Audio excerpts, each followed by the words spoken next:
ಮೂರ್ಖ ನಾಯಿ ಮತ್ತು ಜಾಣ ಕುದುರೆ. ಒಂದಾನೊಂದು ಕಾಲದಲ್ಲಿ ದಟ್ಟವಾದ ಕಾಡೊಂದರಲ್ಲಿ ಒಂದು ಸುಂದರವಾದ ಗ್ರಾಮವಿತ್ತು. ಆ ಗ್ರಾಮದ ತುದಿಯಲ್ಲಿ ಒಬ್ಬ ರೈತನೊಬ್ಬ ತನ್ನ ಕುಟುಂಬದೊಂದಿಗೆ ವಾಸಿಸುತ್ತಿದ್ದ.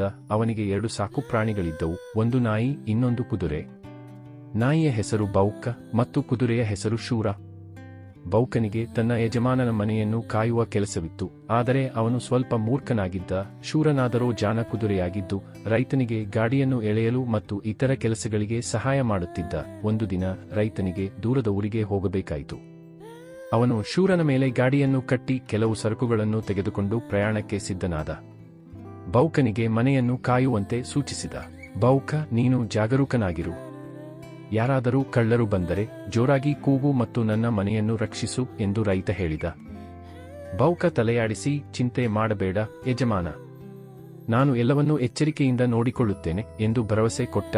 ರೈತ ಮತ್ತು ಶೂರ ಗ್ರಾಮದಿಂದ ಹೊರಟರು. ಆದರೆ ಬೌಕನಿಗೆ ಒಂದು ಕೆಟ್ಟ ಗುಣವಿತ್ತು. ಅವನು ತುಂಬಾ ಆಲಸಿಯಾಗಿದ್ದ. ಮನೆಯ ಮುಂದೆ ಕುಳಿತು ಸ್ವಲ್ಪ ಸಮಯದವರೆಗೆ ಎಲ್ಲವನ್ನೂ ಗಮನಿಸಿದ ನಂತರ ಅವನಿಗೆ ಒಂದು ದೊಡ್ಡ ಮೂಳೆ ಕಾಣಿಸಿತು. ಓಂ, ಇದು ಎಷ್ಟು ರುಚಿಕರವಾದ ಮೂಳೆಯಾಗಿದೆ, ಇದನ್ನು ತಿನ್ನುವುದೇ ಒಳ್ಳೆಯದು ಎಂದು ಯೋಚಿಸಿ ಬೌಕ ಮೂಳೆಯನ್ನು ಕಚ್ಚಲು ಶುರು ಮಾಡಿದ. ಆ ಮೂಳೆಯ ರುಚಿಯಲ್ಲಿ ಮುಳುಗಿ ಅವನು ತನ್ನ ಕೆಲಸವನ್ನು ಮರೆತು ಕಾವಲು ಕಾಯುವುದನ್ನು ನಿರ್ಲಕ್ಷಿಸಿದ. ಅದೇ ಸಮಯದಲ್ಲಿ ಗ್ರಾಮದ ಹೊರಗಿನಿಂದ ಒಂದು ಕಳ್ಳರ ಗುಂಪು ರೈತನ ಮನೆಯತ್ತ ಬಂದಿತು. ಅವರು ರೈತನ ದೂರದ ಪ್ರಯಾಣದ ಸುದ್ದಿ ಕೇಳಿದ್ದರು ಮತ್ತು ಇದು ಒಳ್ಳೆಯ ಅವಕಾಶ ಎಂದು ಭಾವಿಸಿದರು. ಬೌಕನಾದರೋ ಮೂಳೆಯ ರುಚಿಯಲ್ಲಿ ತೊಡಗಿದ್ದ. ಕಳ್ಳರು ರೈತನ ಮನೆಯನ್ನು ತಲುಪಿದಾಗ ಬೌಕ ಗೊರಕೆ ಹೊಡೆಯುತ್ತಾ ನಿದ್ರೆಗೆ ಜಾರಿದ. ಕಳ್ಳರು ಒಬ್ಬರಿಗೊಬ್ಬರು, ನೋಡು, ಈ ನಾಯಿ ತನ್ನ ಕೆಲಸವನ್ನು ಮಾಡುತ್ತಿಲ್ಲ, ಇದು ನಮಗೆ ಸುಲಭವಾಗಿದೆ ಎಂದು ಗುಣಗುಟ್ಟಿದರು. ಅವರು ಮನೆಯೊಳಗೆ ನುಗ್ಗಿ ರೈತನ ಒಡವೆ, ಹಣ ಮತ್ತು ಧಾನ್ಯವನ್ನು ಕದ್ದರು. ಇತ್ತ ರೈತ ಮತ್ತು ಶೂರ ದೂರದ ಊರಿನಿಂದ ಹಿಂತಿರುಗುತ್ತಿದ್ದರು. ಶೂರನಿಗೆ ಗಾಡಿಯನ್ನು ಎಳೆಯುವುದರ ಜೊತೆಗೆ ತನ್ನ ಸುತ್ತಮುತ್ತಲಿನ ಪರಿಸರವನ್ನು ಗಮನಿಸುವ ಗುಣವಿತ್ತು. ಗ್ರಾಮದ ಸಮೀಪ ಬಂದಾಗ ಶೂರನಿಗೆ ಏನೋ ಅನಾಹುತವಾದ ಭಾವನೆ ಕಾಡಿತು. ಯಜಮಾನ, ಗ್ರಾಮದಲ್ಲಿ ಎಲ್ಲವೂ ಸರಿಯಿಲ್ಲ ಎನಿಸುತ್ತಿದೆ. ಬೌಕನಿಂದ ಯಾವುದೇ ಶಬ್ದವಿಲ್ಲ ಎಂದು ಶೂರ ರೈತನಿಗೆ ಹೇಳಿತು. ರೈತನಿಗೂ ಚಿಂತೆಯಾಯಿತು. ನೀನು ಸರಿ ಹೇಳುತ್ತಿರಬಹುದು ಶೂರ, ಬೇಗನೆ ಮನೆಗೆ ಹೋಗೋಣ ಎಂದು ರೈತ ತೊಟ್ಟಿಕ್ಕಿದ. ಮನೆಯನ್ನು ತಲುಪಿದಾಗ ರೈತನಿಗೆ ಆಘಾತವಾಯಿತು. ಮನೆಯ ಬಾಗಿಲು ಒಡೆದಿತ್ತು, ಒಳಗಿನ ವಸ್ತುಗಳು ಚೆಲ್ಲಾಪಿಲ್ಲಿಯಾಗಿದ್ದವು ಮತ್ತು ಕಳ್ಳರು ಕದ್ದಿದ್ದೆಲ್ಲವೂ ಕಾಣೆಯಾಗಿತ್ತು. ಬೌಕನಾದರೋ ಒಂದು ಮೂಲೆಯಲ್ಲಿ ಮೂಳೆಯೊಂದಿಗೆ ನಿದ್ರಿಸುತ್ತಿದ್ದ. ರೈತ ಕೋಪಗೊಂಡು, ಬೌಕ, ನೀನು ಏನು ಮಾಡಿದೆ? ನಿನಗೆ ಕಾವಲು ಕಾಯಲು ಹೇಳಿದ್ದೆ, ಆದರೆ ನೀನು ನಿದ್ರೆ ಮಾಡಿದೆಯಾ ಎಂದು ಗದರಿದ.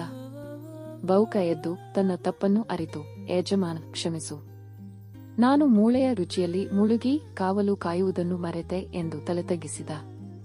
ಶೂರ ಇದನ್ನು ಕೇಳಿ ಬೌಕನಿಗೆ ಸಲಹೆ ನೀಡಿತು. ಬೌಕ್, ನಿನ್ನ ಕರ್ತವ್ಯವನ್ನು ಮರೆಯಬೇಡ. ಒಂದು ಸಣ್ಣ ಆಸೆಗೆ ಒಳಗಾಗಿ ದೊಡ್ಡ ಜವಾಬ್ದಾರಿಯನ್ನು ಕಳೆದುಕೊಂಡೆ. ಇನ್ನಾದರೂ ಜಾಗರೂಕನಾಗಿರು ಎಂದಿತು. ರೈತನಿಗೆ ಶೂರನ ಮಾತು ಸರಿಯೆನಿಸಿತು. ಶೂರ, ನಿನ್ನ ಜಾಣತನಕ್ಕೆ ಧನ್ಯವಾದಗಳು. ನೀನು ನನಗೆ ಎಚ್ಚರಿಕೆಯನ್ನು ಕೊಟ್ಟೆ. ಆದರೆ ಬೌಕನಿಂದ ತಪ್ಪಾಗಿದೆ. ಇದರಿಂದ ನಾವೆಲ್ಲರೂ ಒಂದು ಪಾಠ ಕಲಿಯಬೇಕು ಎಂದು ಹೇಳಿದ. ಬೌಕನಿಗೆ ತನ್ನ ತಪ್ಪಿನ ಅರಿವಾಯಿತು. ಅವನು ಶೂರನಿಂದ ಸ್ಫೂರ್ತಿಯನ್ನು ಪಡೆದು ಇನ್ನು ಮುಂದೆ ಜಾಗರೂಕನಾಗಿರಬೇಕೆಂದು ನಿರ್ಧರಿಸಿದ. ಕೆಲವು ದಿನಗಳ ನಂತರ ಗ್ರಾಮಕ್ಕೆ ಮತ್ತೊಮ್ಮೆ ಕಳ್ಳರು ಬಂದರು. ಈ ಬಾರಿ ಬೌಕ ತನ್ನ ಕರ್ತವ್ಯವನ್ನು ಚಾಚೂ ತಪ್ಪದೆ ನಿರ್ವಹಿಸಿದ. ಕಳ್ಳರು ಸಮೀಪಿಸುತ್ತಿದ್ದಂತೆ ಬೌಕ ಜೋರಾಗಿ ಕೂಗಿತು.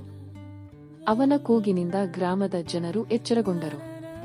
ಶೂರನೂ ಕೂಡ ತನ್ನ ಕಾಲುಗಳಿಂದ ಭೂಮಿಯನ್ನು ಗಟ್ಟಿಯಾಗಿ ಒಡೆದಿತು. ಶಬ್ದ ಮಾಡಿ ಕಳ್ಳರನ್ನು ಓಡಿಸಲು ಸಹಾಯ ಮಾಡಿತು. ಗ್ರಾಮಸ್ಥರು ಒಟ್ಟಾಗಿ ಕಳ್ಳರನ್ನು ಹಿಡಿದು ರೈತನ ಮನೆಯನ್ನು ರಕ್ಷಿಸಿದರು. ರೈತ ಬೌಕ ಮತ್ತು ಶೂರನನ್ನು ಒಟ್ಟಿಗೆ ಕರೆದ. ನೀವಿಬ್ಬರೂ ಒಂದಾಗಿ ಕೆಲಸ ಮಾಡಿದ್ದೀರಿ. ಬೌಕ, ನೀನು ನಿನ್ನ ತಪ್ಪಿನಿಂದ ಕಲಿತೆ. ಶೂರ, ನಿನ್ನ ಜಾಣತನವು ನಮ್ಮನ್ನು ರಕ್ಷಿಸಿತು.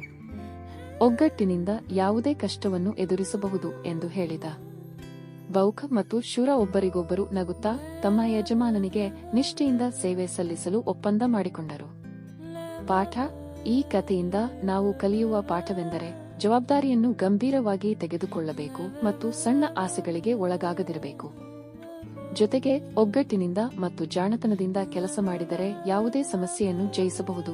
ಬೌಕನ ಮೂರ್ಖತನವು ಒಂದು ತಪ್ಪಿಗೆ ಕಾರಣವಾಯಿತು, ಆದರೆ ಶೂರನ ಜಾಣತನ ಮತ್ತು ಒಗ್ಗಟ್ಟು ಎರಡೂ ಒಟ್ಟಿಗೆ ಗೆಲುವನ್ನು ತಂದಿತು.